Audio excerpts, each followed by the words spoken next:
This is a video about matrix multiplication.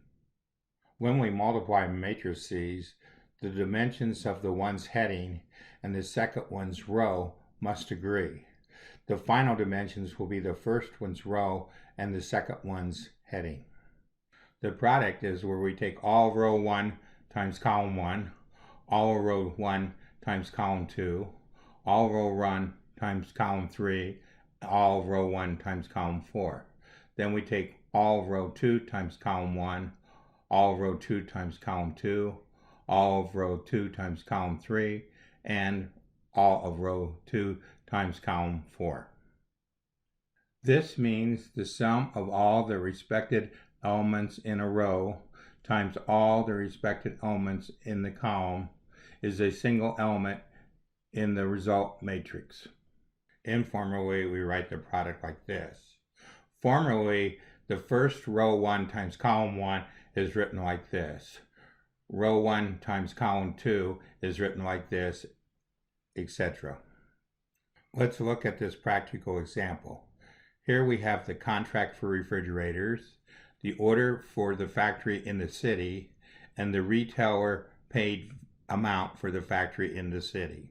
The product follows our above example. A 2x3 times a 3x4 ends up being a 2x4. The headings here are the headings over here. The column headings here are the headings here. So we have to take all of row 1 times column 1, row 1 times column 2, row 1 times column 3, row 1 times column 4, row 2 times column 1, row 2 times column 2, row 2 times column 3, and row 2 times column 4. This is a lot of work. We have to take the respective elements for the row times the respective elements for the column and sum them up. We have to do this 1, 2, 3, 4, 5, 6, 7, 8 times. Luckily, our matrix operation can do this easily. We go over to our calculator and look at the results. Let's try to multiply in the reverse order.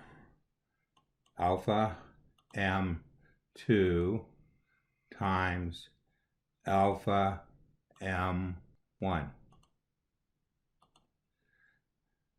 As we see, we cannot multiply in a reverse order because the one's headings and the one's rows do not match in size.